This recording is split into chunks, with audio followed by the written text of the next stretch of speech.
The big idea. Rala, Rala and Baby, baby. The a big big idea. idea.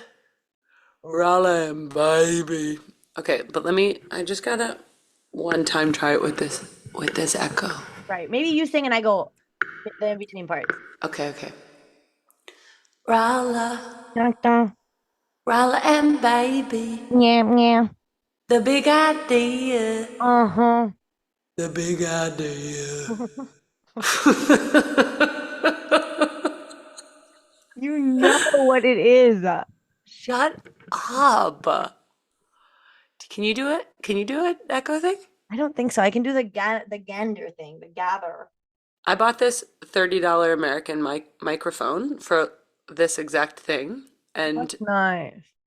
yeah, I don't know how it sounds the rest of the time, but that echo thing is exciting to me. Though things feel exciting to me on a different level that I can feel like I keep looking at you and being like, "Don't you think?" And you're like, "No." For Like me, the evil Knievel thing. tell them. Well, yesterday. Oh my God, it really cracks her up. That's good. I like it. Okay, yesterday I was so I'm staying in an inn in Millerton, New York. I just dropped my Say it kids off from loud. Say camp. it proud. Millerton, New York. And I went to JFL and I did my show and I did like a lineup show in a big theater and I had a great time. But like the whole time, like this was like I knew in my head it was like a marathon time where I was like I flew with my kids to America. I like was with my mom and I got them ready for camp with my mom and my stepdad and I got me ready for this drive to Canada. I drove to Canada. I did my show. I drove back that day. Like all of this is on like 3 hours net sleep. I drove back Did you to do that? Drive back that same day. because I had to take my kids to camp. Because my show was scheduled on the 25th and my kids had to go to camp on the 26th. Yeah. And before I said yes to doing the show, I like made sure, like I really thought about it. I was like, it's the most important thing that I take my kids to camp because they love camp. I want them to love camp. I want them to have this like relationship with camp. And I know they also get nervous about it and they need me to do it. My mom and my stepdad are like amazing and they would have taken them to camp, have like done all the stuff, but like I know that my kids like they really wanted me to do it. And so when they offered me this time slot at JFL, I was like, is this actually possible? And then I was like, kind of, it's like a little bit possible. Yeah. And then, and it was, it actually was really fun the whole time, manageable. It even wasn't terrible drive. I love to drive. My big idea today is actually from my drive, of course. So I'm excited to get to it. But so I drove, but yesterday I drove like 12 hours Wow. and, and I took, Whoa. yeah, I don't know if that's really the number, but it was a lot of hours. And then and it was like on very little sleep, on like a lot of caffeine and like being like emotionally present for kids who were like nervous about camp and then whatever. And then so I was like I knew I was gonna just like find a hotel around where I took them to camp so that I didn't have to drive anymore. And I found this in that is like, look, I mean, it's everything is a different flower pattern. I mean, like, it's so perfect. I feel like I'm in somebody's grandma's house. I'm drinking coffee from a teacup. Yeah. I'm thrilled. Yeah, it's perfect. Last night, I like walked to a CVS and I just got a bunch of like bad American snacks. And I just like ate snacks and I watched actual TV, like Flow TV or whatever it's called now, because it was just used to be called TV. And it was like I watched the History Channel and Henry Winkler, who played the Fonz on the, you know that show? The what's it called? Happy Days. Oh, He sure. played yeah, the I've heard Fonz, that. the cool guy. He like was narrating this thing on the History Channel about like that was like horrible histories or something, and it was like crazy things that kids used to do. I gave you that mug. I did want to show that. This Thanks for showing. it's Yep. just the right size for a girl like me. It's just the right size for a girl like you and the wrong size for a girl like me. And That's why I had to have it.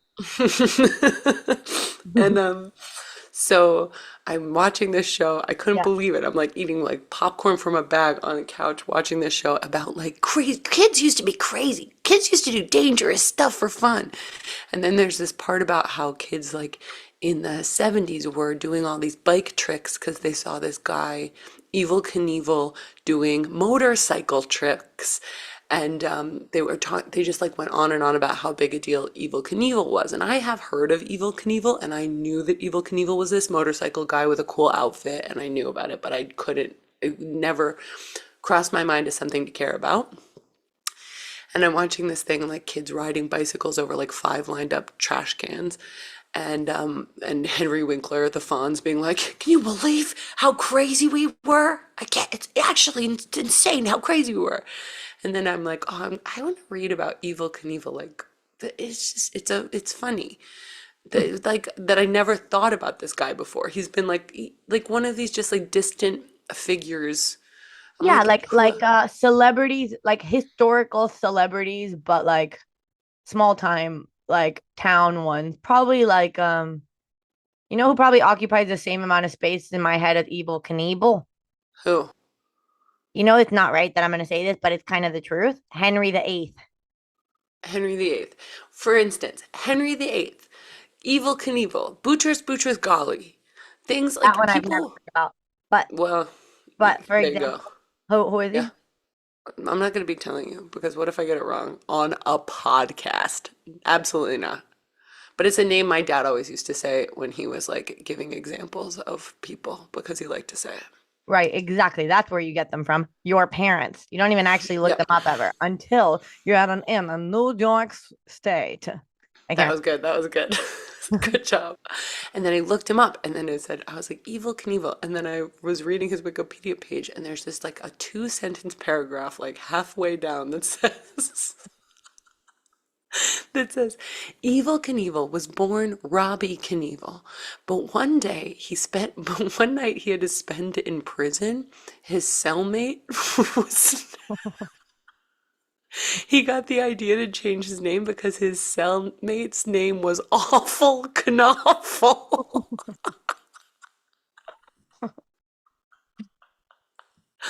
So he changed his name to Evil Knievel. I mean, the pleasure I got from just wandering down a Wikipedia page and that being like two sentences with a citation Talk about and the not pleasure. Talk about that. What is it? the pleasure was discovery. The pleasure was that I It got to operates in the same world as Sally Chew, Peter Hamburger. it operates right. My friends are Sally Chew and Peter Hamburger. Peter Hamburger used to be married to somebody named Patty. And this is the kind of stuff I really like Yeah. Well, to because what stumble is it? upon and it's real. Yeah, it's real and it is about like the magic of sort of like it's kind of like the relation. Okay, me doing some work to try to engage with caring about this. I Yeah. don't think it's bad to care about this. I like how much it makes you laugh. I applaud it. I want the story in the podcast. I want people to know you. I want people to know what you like. That's important to me. I like what you're like. Just to be fair, other people like this. I've Yeah, told I like it. I don't love it. That's the thing I'm after I saying. told you, I told a couple other people to gauge some responses. They're laughing. No, It's free. I'm laughing It too, is but I'm not. I'm laughing like, oh my God, that's funny. Period. yeah. Okay. But it doesn't even elicit actual laughter in my body. I think that's okay that it's different. Mm-hmm. That was a judgment on the type of thing that makes that cracks you up there, and I just say I can access the way I need to access it is like life is magical, and I can't believe language is one thing that's like came to us later. We've been human beings. It came to us later, and then also and there are like these coincidences that work inside of the way that language was already structured because of like what like the Germanic hamburger, which like whatever ended up like meshing with like a named Peter, which is funny juxtaposition in and of itself, and then somebody else in his life called Sally. It's like it means a lot to there's meaning in it to us now, but there wouldn't be meaning to if this was the same thing given to like people 200 years ago. They wouldn't Okay. even Yes. Yes. Okay, but that is not what I find funny about it. That's what I find funny. And that That's is why I and go, that funny. that is cool, and I like that. What do But you what is funny about it to me? Well, first of all, when I said it to you, it was the first time I said it out loud. I had like screenshotted it and sent it to my friend Antoine, but I hadn't said it out loud. I was like, this is funny. look? And then I took a photo of how you were laughing, and it was like this. because when I said it to you, I was like, I can't believe I'm about to say awful Knofel. You were back, eyes closed. It was awesome. It was because this is because I can see the whole, it's cinematic in my mind that this like guy, it's in the 70s. He's got like big blonde hair. He's like wearing whatever he's wearing, he's wearing like a white leather jacket. He gets thrown in jail for the night for reckless driving. He's like, oh my God, like here we go. And then his cellmate's name is really William Knofel, but he goes by Awful Knofel. And this guy gets in there. He spends all night with this guy. He's like, Awful Knofel. Wow, what a name. And then he's probably like, that's crazy that he called himself Awful Knofel. And then he's like, wait a second. My last name is Knievel. I could do something with this. I could really, Awful Knofel. I could be evil Knievel. Whatever, but it's funnier when that all happened inside Yeah, of my head real quick. in a moment. Yeah. And I'm just like, and then he becomes like the coolest, kids are jumping five trash cans over things, like being like, I just want to be like Evil Knievel. And this guy just ripped off the name Awful Knievel. He was just Awful inspired. Knopfel wouldn't have done the same for other people. Awful Knopfel Awful. do the same Right. thing as Evil Knievel. Crazily enough, that's my big idea. My big idea is evil. Really? Yeah. Separate to you talking about that last night. I was gonna tell you it, but then I was like, I'll just wait. I'll tell you tomorrow. Oh my God, that's Yeah. incredible. Yeah, it was interesting actually for me as well. Because there is something about because I'm talking what like the crux, like the like boiled down evil thing. Okay, I'm really excited to talk about this and But just so I can let this completely go, but and this feels really important to say in the context of evil, the actual thing. Evil Knievel decided it was too intense to spell his name Evil, like people would think it was actually evil. So he spelled it Evel because then also it mirrors his last name, Knievel. Because he was like, I want to be called Evil Knievel, but like I'll change one letter so people don't think I'm like evil. really evil. So anyway, it made me think about evil too and like what that meant for him that he would want the cool factor but not the evil factor of the word Yeah. evil. Well, this is okay because here's why it's my word. Because Okay. I am in Puglia 2 days ago. Okay. I go to visit my friend Benedetto, who I love. He's my oldest, newest friend. Uh-huh. Met him when I was 21 at my first ever stand-up gig. He's a really important person to me in my life because he was the person who, yeah, what is it? Well, what oldest newest friend, do you mean like an oldest old friend is like a childhood friend? Yeah. Oh, nice. Oldest, newest friend would be like from like the moment I moved to Amsterdam, there's like a new sort of like it's not from my life, but it's like from the new life I chose. And then he was my first, like my oldest, newest. That's nice. I like that.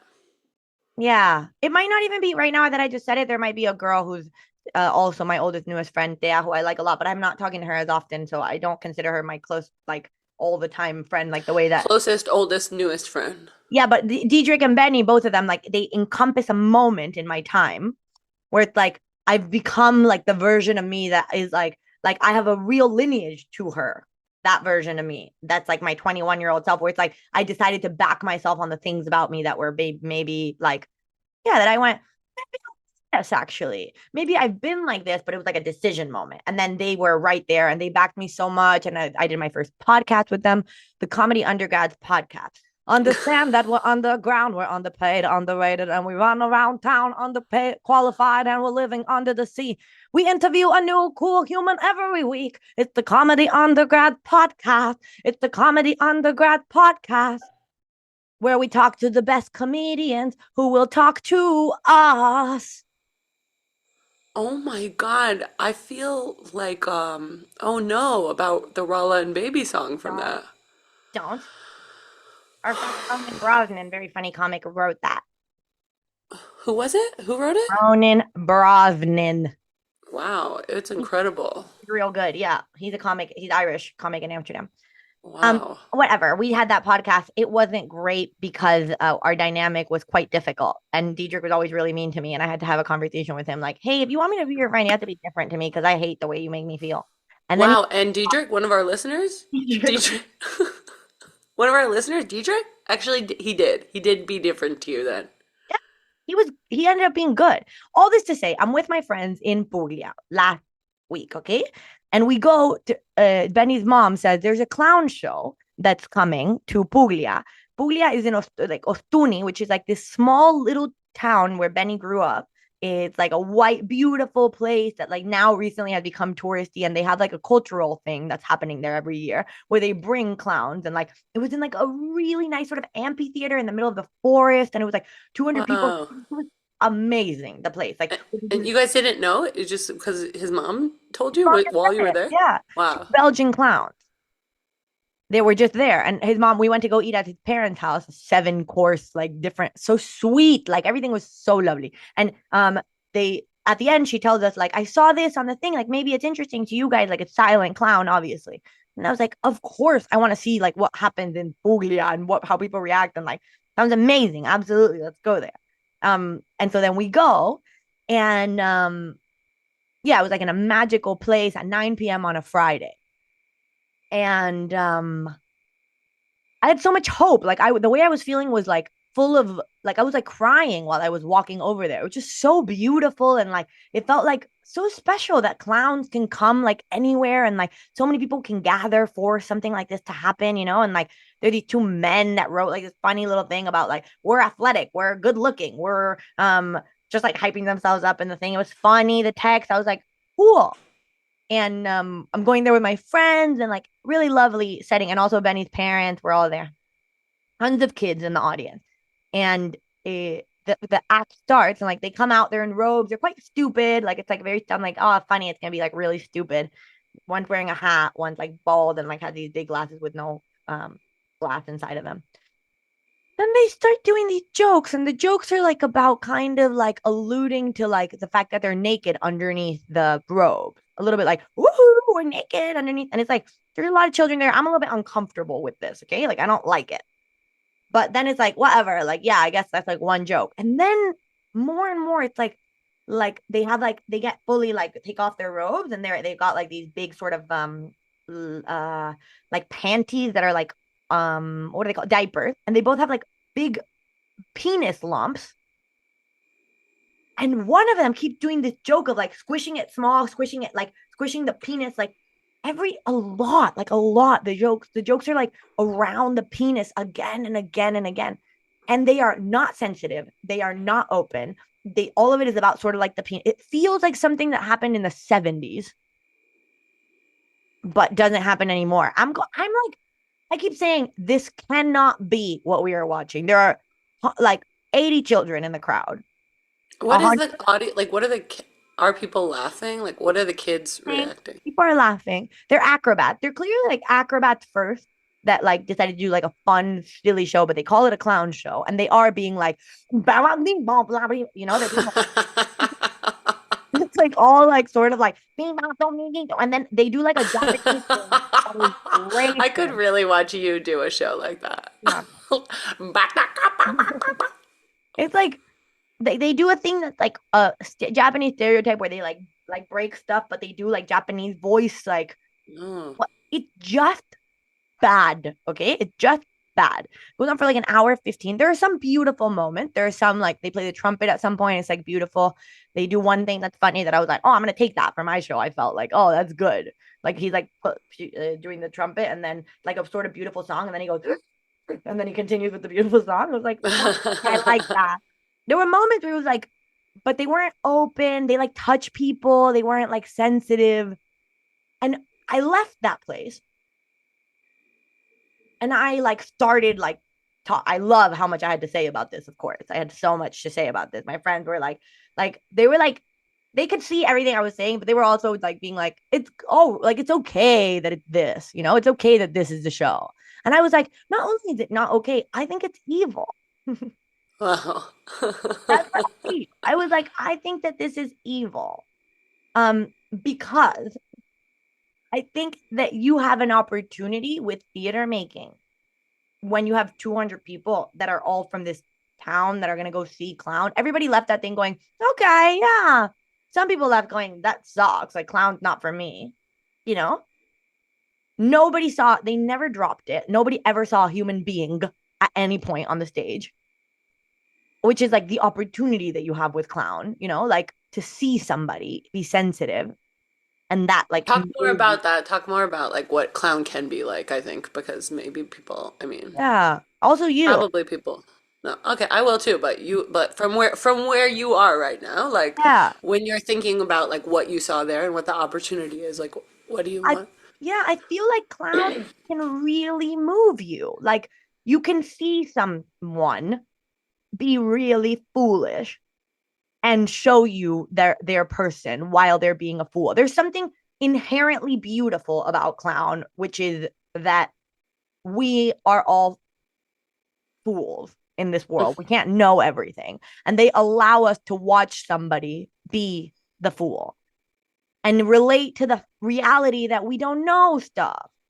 And there's this like moment in clown that's like when you said drop it, like you never saw like the human on stage, that is like the part that's like that feels like magic, is like they try this stupid things. It sounds like these people were trying a lot of like stupid things, which is like a part, like the huge beginning part of clown, but like the part where I think like the magic resides for me when I'm watching like a great clown or great clown show is like when they respond to how the audience has received the stupid thing that they have tried. So they really tried the stupid thing all the way entirely with like they're like Risk. not holding any back. Yeah, real. They really risk everything, but then you like pause and you like look, like you really look, like you don't pretend to look at the audience and like how they have taken it, but you actually like are there presently as yourself and you respond to how they have responded. And that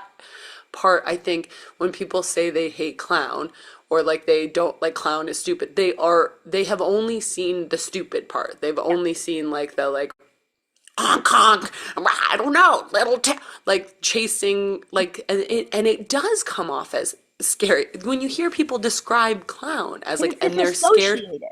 Yes, right. And it's not connected to the audience, and Yeah. it's not about or paying attention to the people in front of you.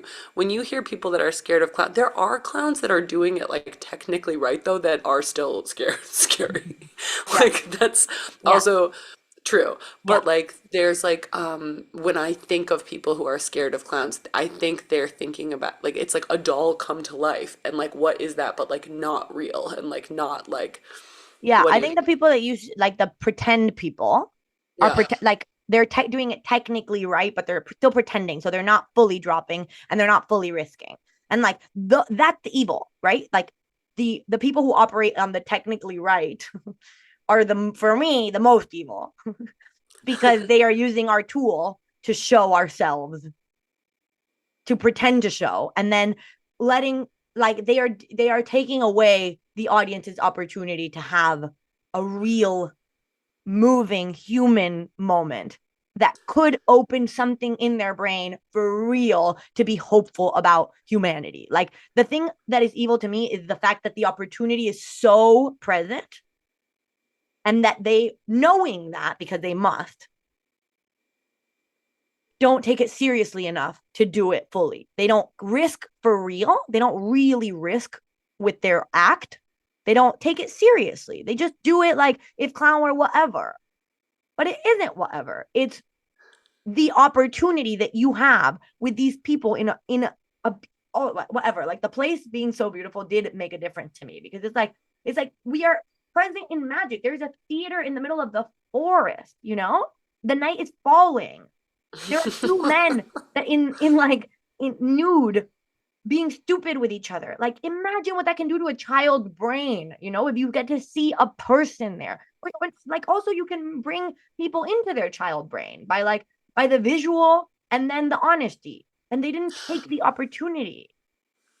The honesty part, I think we didn't quite get to is like that's like when you drop it and then you like see how they reacted and you respond to it. Like the real vulnerability thing is like the beautiful thing that we're talking about that is also so funny and can make you like laugh and cry and like that's the like moment. It's like it's not just that you like are present in the thing. It's like letting the audience see like the vulnerability, like that you're disappointed that they didn't get it, or that you're angry. Angry can be funny or not, but like that they didn't get it, or like the real, or like I'm gonna try something else, the hopefulness of like doing it again, and like the real moment of seeing actually a person's response to like. And I think that trying, I mean, obviously I like love like trying is like one of the main things that moves me in the whole world, but like that part connection for me is like to see someone really try something, not pretend to try. That was another thing. Like I think Julia Masley said when we took a clown course with her. It was my first ever clown course, but it was like you don't want to watch somebody pretend to try. You want to watch somebody like really try. You don't want to see somebody pretend to try to pick something heavy up. Like if they're miming that, then you want to see them try really hard to make it really real that they're pretending to pick something. Like you want to watch the actual effort, not pretending at effort. Yeah. And because that's the thing that makes the difference of like when you're watching pretend effort, you cannot the thing that I think happens in your head when you're watching pretend effort is like, right, there's no such thing as being able to do this right. I think it disconnects you from possibility when you watch pretend stuff. It creates the baseline for societal like interaction to be disassociated. Does that make sense what I'm saying? say it again. I feel like because I actually was having this whole conversation with my sister yesterday about like our parents and like their relationship and like sort of like because I've been dealing with like how disassociated I am usually all of the time, you know, because When you say disassociated, you mean what? there is a part of my head that is singing a song at all times. Mm. Like anytime I'm like not doing anything or anyone is silent or like someone is talking to me and I'm like trying to pay attention like fully, I can always sort of access in the back of my head somewhere, unless I'm talking or unless it's quite loud, there's a song playing somewhere. Wow. I have like a baseline level. I don't know if this is 100% true, but every time I try to think about it, it's there. But I don't know if that's because I tried to think about it and so now it's there. But every time I Where go, in the song is it when you find it? Is it it always a sort of Rala, da, da, Rala. It's like a same sort of loop. But like when you pay attention to it, is it like started from the beginning, right when you paid attention, or you Oh, coming at it excellent. in the you come at the middle, you know what I mean? Yeah. Hmm. Yeah, it might be from the beginning. Okay. Yeah. But sometimes I'm like, well, it's different for different times. But like the reality of my life right now is that I've just started to be like, how much is that there? Which is a question I hadn't been asking. I was just like, I know about this song being in my head for sure. This has been happening to me and moments of tension. I talked about it in my second hour as like a funny thing. Like when I'm having a fight with my ex, like he'd be like, what are you thinking? And I'm like, you want me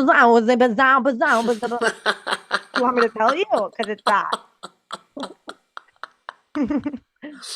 I don't think you want to know that. Okay, actually though, Yeah. my big idea for today, Yeah. literally, wow, is song. Is like a song. Go on. Okay.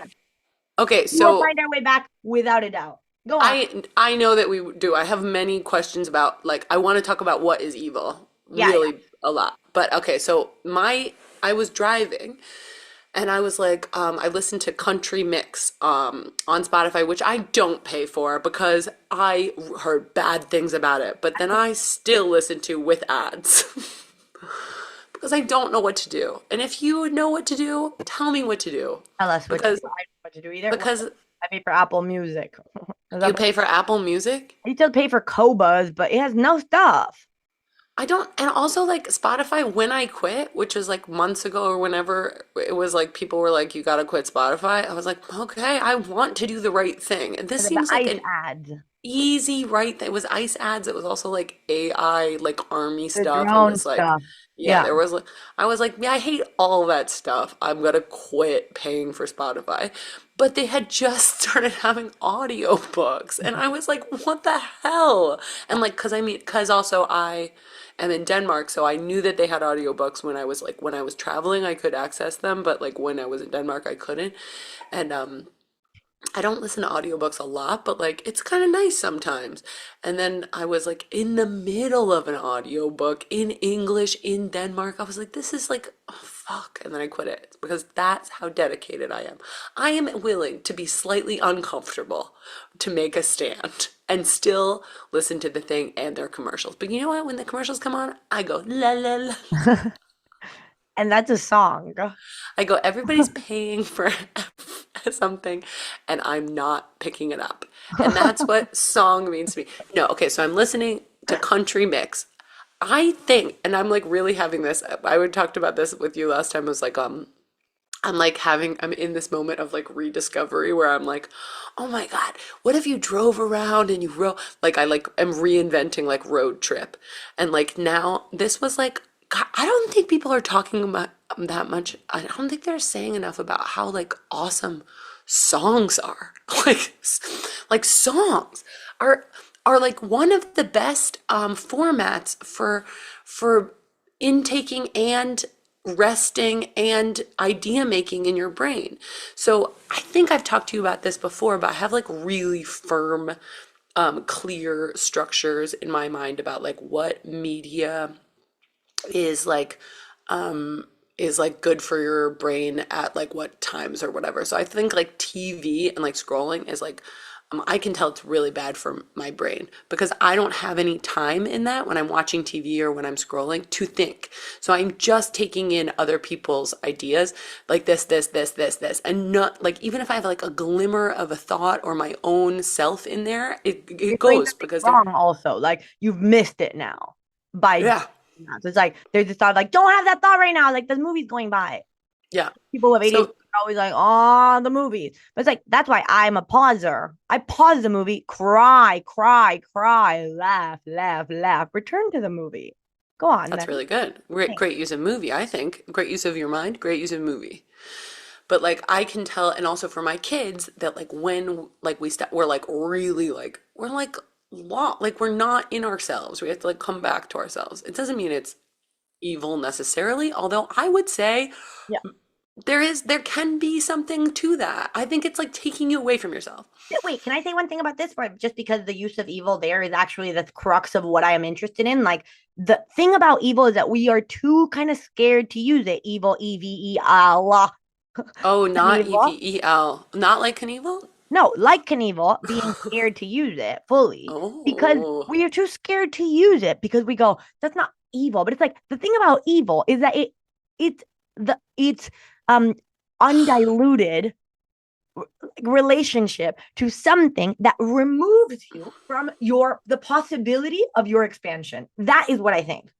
I Okay. actually think I'm not going to argue with this because when you were saying evil before, I was like, it's not evil, it's unconsidered. But I actually think that is what is Evil. evil. That's what I think evil is. That's what I I think think evil actually that is correct. And I feel like I'm thinking about that so much because it's like, is. I think it's like the only, it's like we're like marching towards something bad because we're stopping ourselves from considering. And Yes. it's like, I really, and when I was having this Iron Age moment where I was like not thinking, and I was like, what does this mean? But I was still like with myself. Like I was with myself the whole time. And it wasn't thought, which is often where I find myself and I like value that and other people value it in me.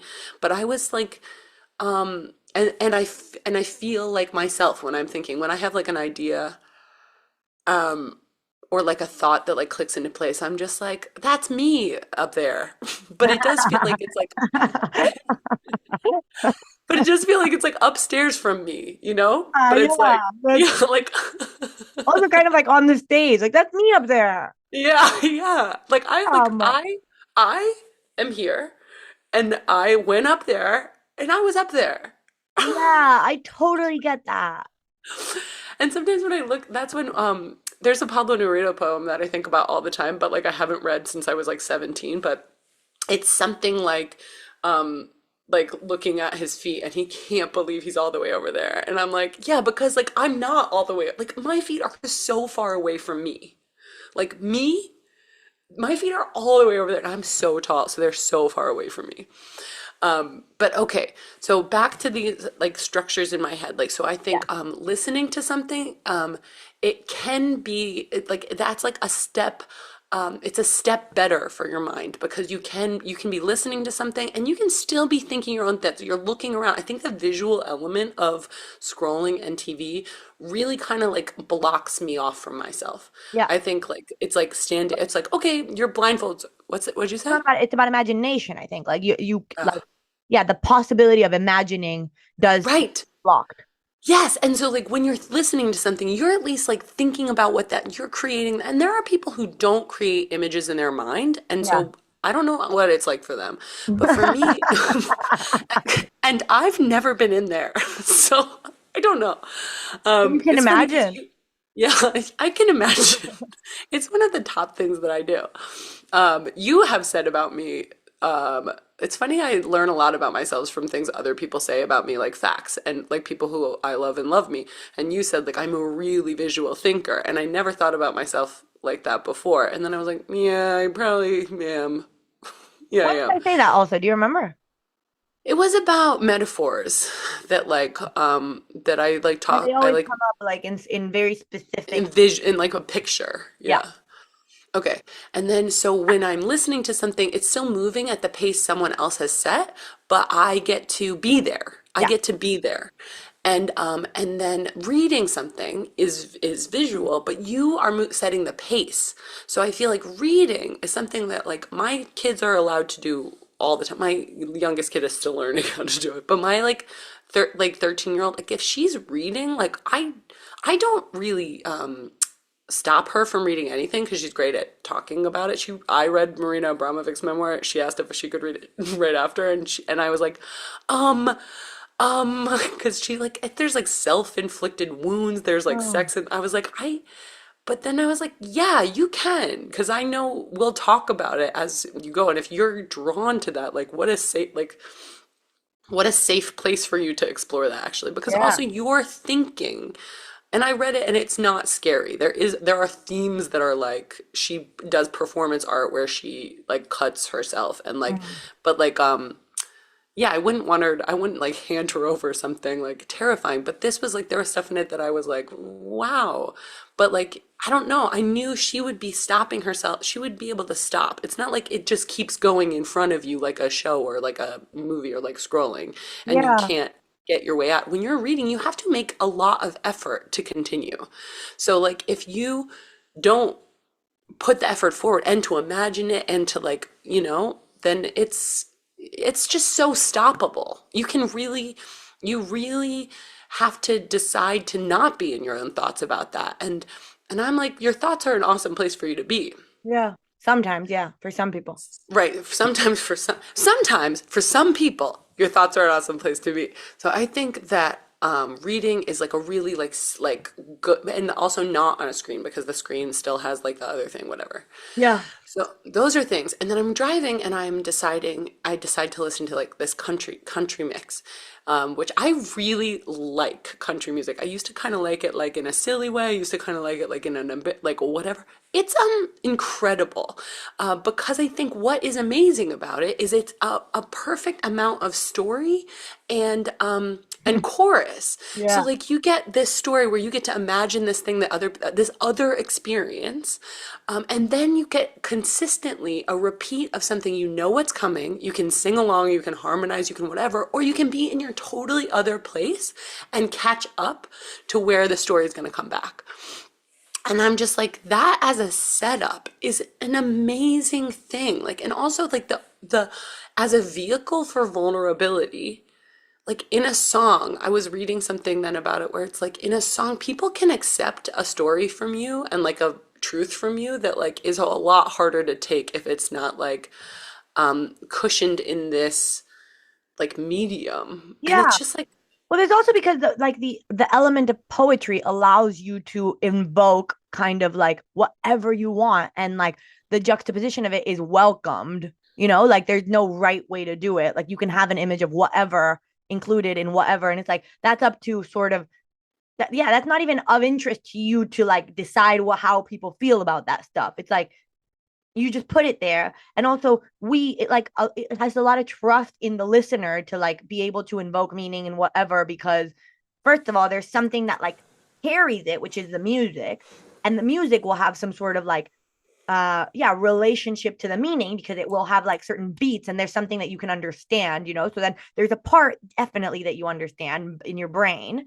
And then being that like if the lyrics are something you can't fully understand, you kind of find your way to understand them, even if it just is in like a poetic sense, which is like, yeah, it's sort of, I can understand sort of whatever, and you can repeat yeah, it. and also you get access to like whatever you understand about it. Like Yeah, there's not even like a begging for you to understand what they're saying. yeah, There's like, this is an opportunity for you to understand whatever you're gonna understand yeah, in a way that I think like would be great for other artists to like sort of accept yeah, yeah, in a different way. Like it's like people are gonna get from what you make whatever they get from what you make. And the more yeah. you try to control that experience without being honest, that's another thing that I keep giving feedback to people who like I'm like either directing or like giving notes on the show. I'm like, if you want them to know something, tell them the thing that you want them to know. Don't try to lead them there through whatever. Like, I mean, this can't be always true, but like a lot of times, if there's just something where you're like, I wish they just knew, give them the Access. give them the dignity of just fucking telling them the thing that you want them to know, instead of like trying to like snake charm like it out of them, like so Okay, that they can do it wrong. so there's something about like, because if you know what you are trying to say to them, right? Because like there's sometimes when it's like poetry is like it exists in this world where it's like this is what came out of me, and like later maybe I can discern like what it meant to me, that what this image meant to me, or like in this moment or whatever. But this is what came out of me. But like when you're doing a show like we do, like there's this like relationship, this considered relationship to what you are saying, because you repeat the words again and again. And sometimes what happens to both of us is like we end up like writing something, it wasn't the perfect thing to write, but like at some point it just got stuck like that. And then now that's what you Yeah. say every fucking night. And it's like, come on about that, but also whatever, it's fine. It's not everything has to be considered fully if the piece is a considered piece. Like not every sentence has to feel like it's the maximum considered, unless you are that type of thing, which this is interesting in terms of like the mad scientist and jazz musician place of where you write from, which is a theory about comedy that I think my agents came up with, but I'm not entirely sure. Uh, Well, okay, but that theory was the scientist versus the jazz musician. We've talked about it a lot, and it's been really helpful, like construct for like where people are coming from science. If they're like, I mean, from comedy. If comedy. they're like scientists, like they're like form, structure, like they need to think about it like a formula sometimes, but they can be excellent. They can be like amazing. Like they'll call themselves like a joke writer, or somebody will be like they're a great joke writer, and they're like doing the craft of comedy. And then like a jazz musician is like a like It playing on flows out like of them like in yeah, a sort of different, and maybe they don't have like a full, but it's like it doesn't mean that they don't have an analytical brain, that they don't work with their analytical brain, but the source of it. but then recently I heard somebody described as a mad scientist, and I was like, I think that is somewhere in between that I really like. Not like, I don't know, it is really funny how problem, like what a problem I think scales are. Because like I think it is like the pyramid thing. Like mad scientists, it's not a pyramid like it's better because No, I love, like a triangle, but it's flat. yeah, yeah. But mad scientist is like you, because I like love to think about the structure and make things work and like move things around, but it feels more like there's smoke everywhere. And I'm Yeah, like, yeah, what if I added a little bit of this and yeah. and I was like, oh, like yeah, and I want to also see what I can do with a trombone. Yeah. Like so But it is yeah. interesting because you and I, we were both like, maybe that's where we are both sort of in the jazz musician thing. It's like when the mad scientist came up, it's like, yeah, because you and I have a fundamental sort of difference of where and how, which is what makes it really helpful for us to talk to each other. Like the place of the source is different, but we are both very analytical and very considered. So like we both care just like deep, we care deeply, but we come from the way our brains get to there is different. But we understand each other's brains also really well. Yeah. That's really nice. We're very lucky. Yes. Okay. All Okay. just to, oh, you Yeah. have to go ahead. No, no, no. I was like, oh, right. I was like, okay, so, but that's what that is. But then why were you saying that again? Why were you I was saying judge? saying that because Yeah. I was thinking about consideration. And I was thinking that maybe that's the point between song and evil. That can lead us to our conclusion of our podcast. Why the big idea is maybe here consideration instead of song or evil. How do you feel about that? I think amazing because literally what I was going to say was a song is like, gives you it's like an invitation to contemplate or not, but it's like not, it's not like dragging you. I don't know. It's like it feels like an invitation, and that feels like the opposite of evil to me. Like for you to be allowed to, what do you think? What do you feel? Like really notice that and like and not Yeah, be told. But not also be like alone in it either. Like it's yeah. like company for your contemplation. Mm, That's nice. beautiful. Beautiful. Yeah. This is interesting also because what I was thinking just now is like the thing about the evil stuff for me is that it pretends it is being company for your contemplation in a way. It Yeah, pre it's factory farming. It's like, oh, it's like the oh animals, how nice, like cows on a hill. But actually no, they're not cows on a hill. They're all in little boxes in like dark rooms and they're not allowed to have the life they're supposed to like live. And Yeah, you and just your must only way to access the relationship that you have to that animal is through this idea. And the idea that you that route you have to take is a facade. You have to do like yeah, it makes you be in a place of facade also. place of facade is so good. I like that. It makes you be in a place of facade. Well, this is a little thing that I like you all the well, maybe this is for next time, but there's like this idea of like when you're doing a little play for yourself, like all the times that you're doing a little play for yourself, like that's like the idea of when you're, but sometimes you don't. Sometimes you don't know. I keep flicking my thumb because there's dried blood on my leg. End of our podcast. Thank you for listening. Rala, Dang, dang, Rala and baby, yag, yag. the big idea, The big the dog. big idea. Good night. Good night. The big idea.